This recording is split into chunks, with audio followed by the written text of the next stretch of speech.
नमस्ते, जय हिंद। ये है द आवारा मुसाफिर शो क्लिप्स। नाउ जब हम एंशिएंट इंडिया में जाते हैं, we had universities like Takshashila, Nalanda, Udantapuri, बहुत सारी यूनिवर्सिटीज़ थी। In fact India was the global hub of education. China से कितने स्टूडेंट्स यहाँ आते थे पढ़ने के लिए।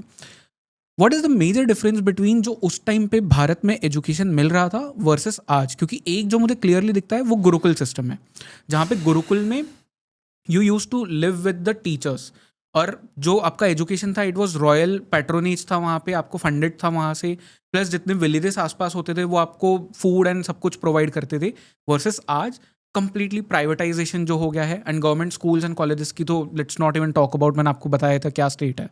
सो what are the major differences? Gee, major differences you can look at it from a emotional perspective, from a religious, spiritual, civilizational perspective or a structural perspective. मैं कह रहा हूं कि we need to have a restoration of our ancient system. क्या इसका मतलब ये है क्या कि मैं कह रहा हूं we should again have gurukuls and all that? I am not necessarily saying that. Let's understand सबसे पहले कि सिस्टम क्या था हमारा. हमारा एजुकेशन सिस्टम फुल्ली डिसेंट्रलाइज्ड और फुल्ली स्टेट सपोर्टेड था. डिसेंट्रलाइज्ड एज इन आपका बेसिक एजुकेशन, अगर आप छोटे से बच्चे हो, 3 साल का बच्चा है, बच्ची है, उनका बेसिक एजुकेशन अपने लोकल टेम्पल में होता था, लोकल मंदिर में. भारत में हर जगह मंदिर थे, every street corner had a मंदिर. वहाँ पर लोकल पंडित जी होते थे जो एक्चुअली एजुकेटर होते थे. He was not just in charge of praying to the bhagwan and all that, he was an educator. तो आपको लोकल मंदिर में बेसिक एजुकेशन मिलता था. क ख ग घ, आपका जो लैंग्वेज है, मदर टंग है, बेसिक संस्कृत, बेसिक गणित, mathematics, addition, subtraction, multiplication, division, ये सब चीज़ें, थोड़ा बहुत history and so on. And you did that for a few years typically, and that was sufficient. And the local community will support the temple financially, monetarily. तो temple को कभी भी funds की जरूरत नहीं पड़ती थी. Temples were always more funded than they needed to be. So everything was fine.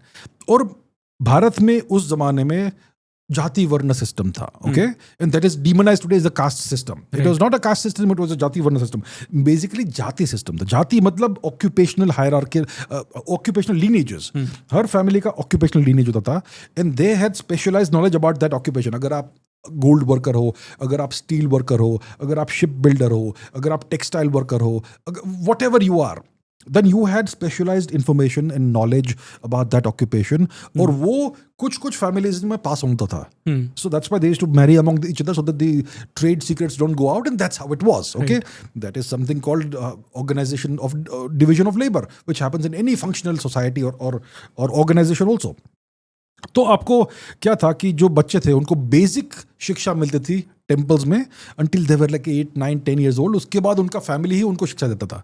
Their own apprenticeship model and the specialized knowledge and education based on the family occupation. And for most that is your आज का vocational education. वही मैं कह रहा हूँ कि वही that we need to restore quickly. तो ये बेसिक मॉडल था. Now जिनको हायर एजुकेशन चाहिए था, some people want to, उनको नॉलेज का तरस होता है, they want to be educated, तो उनके लिए बहुत सारे एवेन्यूज थे. After your basic education in your local temples आप जा सकते थे किसी महाविहार में, which was like a college like thing. Okay, where you could get deeper education, higher education. अगर आप उससे भी संतुष्ट नहीं थे, you could go to the great विश्वविद्यालयज. वी हैड विश्वविद्यालयज across the country. Nalanda, Takshashila, Tilhara, Udantapuri, Vikramashila, Sharada Peeth, Vallabhi. पूरे देश भर में आपके पास मेजर यूनिवर्सिटीज थे. India invented the idea and the system of the universities. Bharat में ये इन्वेंट हुआ है. The oldest universities in the world are Indian universities, Takshashila and so on. अब कुछ लोग कहेंगे कि भाई वहाँ पे रेजिडेंशियल सिस्टम नहीं था. भाई रेजिडेंशियल सिस्टम 2-3 हजार साल बाद वेस्ट ने इन्वेंट किया. We don't need to retrofit it into the Indian system. India invented the university system. So you had universities all across the country. And if you were meritorious, if you were good enough to enter university, you could enter that. अभी ये सब अच्छी बात है, ठीक है, लेकिन ये सब चलता कैसे था? How was this organized? How was it funded is the big question. So like I said, temples were funded by the local communities. Great temples were also funded by local communities. Mahaviharas, like colleges and Vishwavidyalays, they were funded by the local kings or emperors. तो क्या होता था कि अगर आपके पास अगर कोई महान महाविहार है या फिर कोई महान विश्वविद्यालय है, the local king or the emperor of India would allocate a number of villages for that institution. इसका ये मतलब नहीं था कि वहाँ के जो विलेजेस है उनके सारे लोग इनके गुलाम हो जाएंगे. That was not it. कुछ लोग ऐसा कहेंगे because people are very geniuses, right. इसका ये मतलब नहीं था. Every village had to pay a tax every year to the state, to the king or the emperor, and the tax roughly 1/4 of whatever you were earning, ऐसा कुछ होता था. That's what is said in the अर्थशास्त्र. तो अगर एक university को let's say 10 village allocate किए, इसका मतलब ये था कि जो हर साल एक बार जो वहाँ से टैक्स कलेक्ट होता था, that tax will go directly to the university. It will not go to the king और emperor and then come back to the university, straight to the university, which ensured the university never had to beg anybody for money. उनका जो staff था, उनका जो upkeep था, जो कुछ भी था, it was all taken care of because the emperor had given the grant of 10 villages, 20 villages, जो भी है.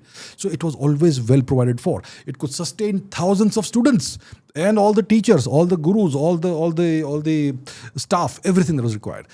So and the state stayed out of administrative matters.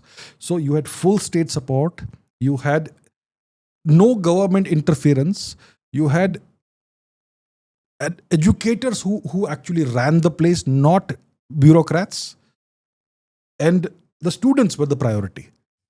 That is the restoration I'm asking for in a 21st century context, not in the 10th century context.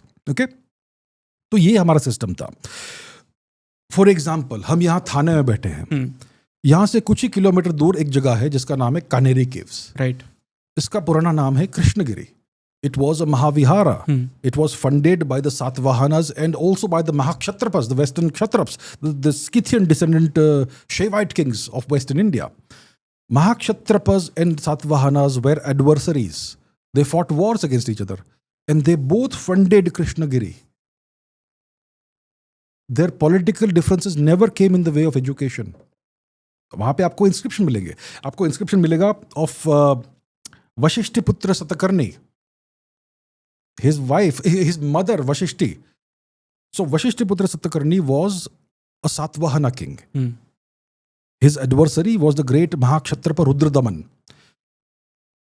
His wife was the daughter of Rudradaman. Okay? They tried to patch up their geopolitical differences by matrimonial alliance, and that's a historical thing. My point is, Indian kings, emperors did fight each other, but they never allowed any political differences to come in the way of supporting education. Here, outside a few kilometers from here is a great example of that. ये हमारा system हुआ करता था. Why can't we have something like that today? मैं नहीं कह रहा हूँ go back to villages and have gurukuls.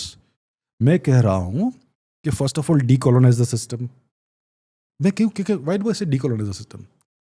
190 years हो गए, 190 साल हो गए almost, that we have a certain system that's in place in India. Yeah. The colonial system. 1835 में उसकी शुरुआत हुई थी. There was something called the Macaulay Minute. उसने कहा कि we need to create a class of Indians who are brown in skin color but who are white inside. Anglicized Indians who will serve the British Empire. And that's what we have today. That's the system we have.